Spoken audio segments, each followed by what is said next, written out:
एक माझी विनंती हर्षवर्धन भाऊ आपल्याला राहील की जी मी स्वतःही पाळणार आहे आणि आपल्यालाही विनंती करीन की अनेक वर्ष आपण एकामेकाचा कार्यकर्त्यांनी संघर्ष केलेला आहे।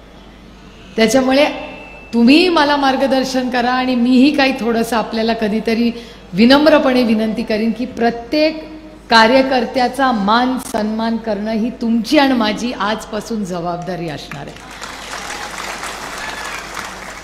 असं कधी आज नंतर कोणी बोलू नका, इथले तिथले आधीचे नंतरचे ही भाषा आपण सगळ्यांनी बंद करूया आणि जे झालं त्याच्यात इतिहासात रमण्यापेक्षा आजपासून पुढे इंदापूरसाठी आपण एकत्रपणे काय करू।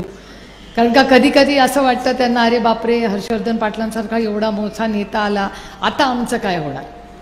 त्यामुळे भाऊ माझी तुम्हाला विनंती आहे, तेवढं तुम्ही थोडंसं आमच्या लोकांना समजून घ्या, जे आता आपले आहेत ते तुमचे आणि माझे आज राहिले नाहीत, आज नंतर सगळे आपले आहेत। तर तुम्ही मोठे भाऊ म्हणून थोडेसे ह्या सगळ्या संघर्षाच्या काळात राहिलेल्या प्रत्येक कार्यकर्त्याचा आणि पदाधिकारी प्रेमावरना तुम्ही फक्त पाठीवर हात टाकला तरी त्यांना पुरे आहे। त्यांना तेवढंच त्यांची मागणी आहे, त्यांना बाकी काही मागणी नाही।